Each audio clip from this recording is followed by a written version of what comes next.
만일에 제가 24시간 서 있으면 아마 24시간 손님이 올 것 같아요. 맞아요. 제가 기차 타고 오면서 손님이 와도 고민 안 와도 고민했는데 왜 이렇게 많이 오시려고 생각을 못했지.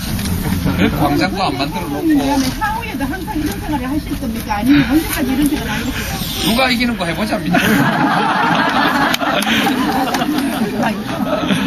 그리고 오래 사셔가지고 역대 제일 오래 사셔가지고 우리 역사를 봐야 돼요. 오래 사셔야 됩니다. 예, 맞습니다. 진짜 오래 사셔가지고 우리나라가 대통령 제일 오래 사셔야 됩니다. 100살 사셔야 됩니다. 저도 지금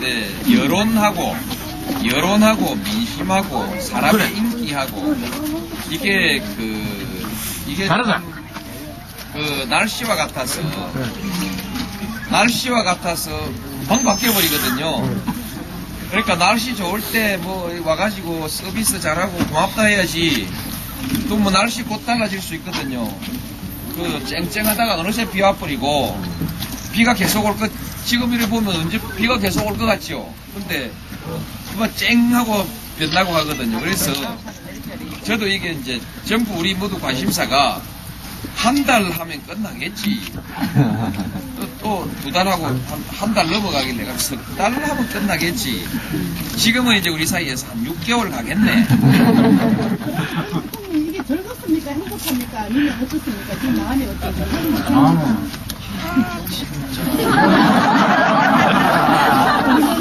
그 입장 곤란하게 물으면 그 말씀이요. 엄마가 좋으냐 아빠가 좋으냐. 예?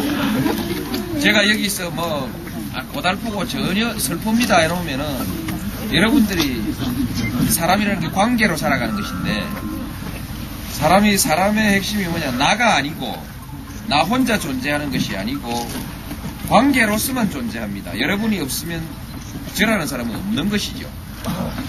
여러분 한 분 한 분이 다 그렇습니다. 가족이 없으면 물론 혼자서 살아가겠지만 그 존재의 의미가 전혀 달라져 버립니다. 그래서 사람이라는 것은 찾아오는 사람, 만나는 사람, 좋은 사람, 미운 사람 이 관계 속에서 존재하거든요. 사람이 사람을 찾아온다는 것은 그 인간의 삶의 존재를 극대화하는 것입니다. 와서 아무것도 안 하더라도 노무현이라는 사람이 권력을 가지고 국가를 위해서 일을 하고 거기에서도 있지만은 그것과는 아무 관계없이 그냥 사람이 사람을 좋아한다는 것, 사랑받는다는 것이 그 인간에게 있어서 그 관계와 삶의 존재를 극대화하는 것입니다. 그러니까 이런 것은 굉장히 소중한 것이죠. 근데 여러분이 와서 내가 여러분한테 말을 하고 또 하더라도 그 국가가 좋아지는 것도 아니고 내가 부자가 되는 것도 아니고 몸만 고달프고 이게 무슨 일이냐 생각해보면 이게 뭐 황당하죠. 저도 지금 와서 우선 쉬고 싶고 글 쓰고 싶고 그렇지 않습니까? 지난날의 일도 정리해보고 싶고 지난날의 일을 오늘의 시각으로 오늘의 저의 사고방식으로 한번 정리해보고 싶고 또 마을 사람들하고 지금 여기 내 주변도 아름답게 청소하고 나무 심고 꽃 심고 풀 베고 화포천에 오늘 개방류했습니다. 참개를 화포천에 방류해놓고 이제 3년 뒤에 가서 이게 참개가 살았는지 죽었는지 이제 개를 이제 한번 잡아볼 생각이거든요. 이 개를 어떻게 잡느냐 이제 물어보고 이제 차 심어놓고 차나무 심어놓고 차 따는 법 배우고 이런 거거든요. 뭐 바쁜데 할 짓이 아니라요. 나쁘다 생각하면 저녁 중에 조금만요. 그래서 극도로 행복한 일이 지금 하지 마. 제 인생의 생에 있어서 생에 있어서 최고의 순간이고 근데 내가 살면서 이렇게 고달팠던 때가 없었어요. 그래서 좋으냐 나쁘냐는 질문하지 말고 이야기는 질문하지 말아요. 좋으냐 나쁘냐는 것은 결국 뭐냐 저는 그렇게 생각합니다. 제가 선택하는 게 제일 좋습니다.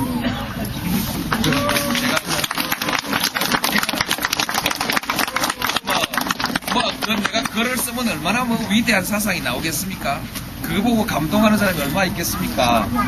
그냥 이유가 뭐든 간에 그냥 이렇게 바라보고 예. 그 여러분이 와서 보고 싶어 왔는데 너무 띵하게 보고 그 대통령님께서 개인 중에 예. 말씀을 이렇게 너무나 속벌이 문제이기 때문에 민정관들이 굉장히 고민을 많이 했다 하시는데 왜 그렇게 변명하시는 지금부터 마지막으로 이야기 듣자. 그것도 좋은 질문이네요. 예. 질문 답변하지 말고 이야기하겠어. 가거든요. 예?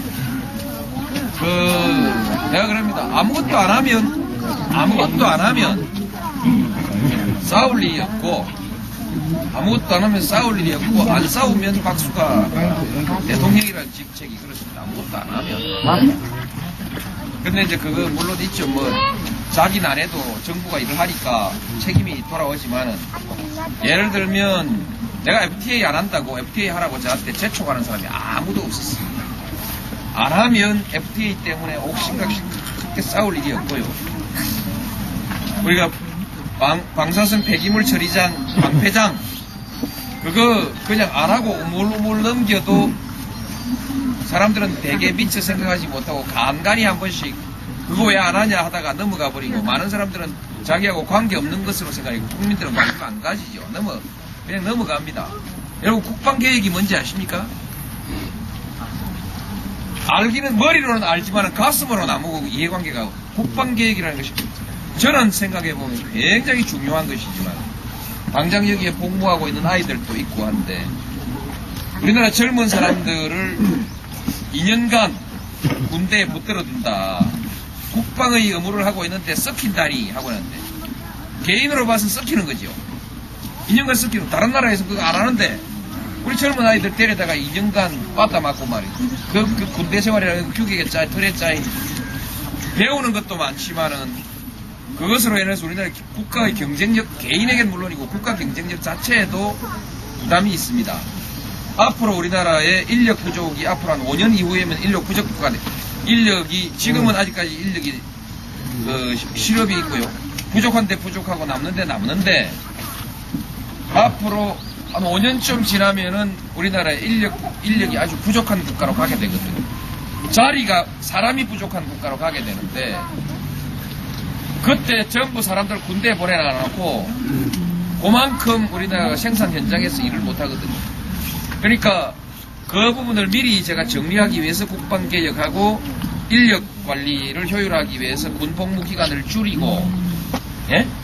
전투경찰을 없애고, 그래서 내가 그저 아이들 키우는 사람한테 인기 얻으려고 그 인기 아는 사람도 없어요. 왜 그랬는지.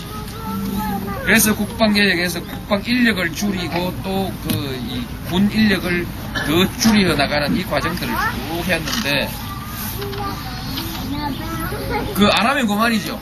하니까 이런 것 그러고 우리나라에 미군이 와 있는데 미군의 지휘 용산이라는 그 100만 평 금싸라기 아닙니까? 금싸라기. 공원을 만들더라도 서울 시민에게 그 서울 시민의 삶의 질에 얼마만한 효과가 있겠습니까? 그 100만 평 공원 돌려받는 이런 거라든지 작전 통제권을 돌려받는 문제라든지 얼마나 시끄러웠는지 지금 기억하시죠? 작전 통제권 때문에 얼마나 시끄러웠는지 무슨 행정수도 하나 가지고 이런 것은 제가 안 해도 대통령 하는데 지장 없어요.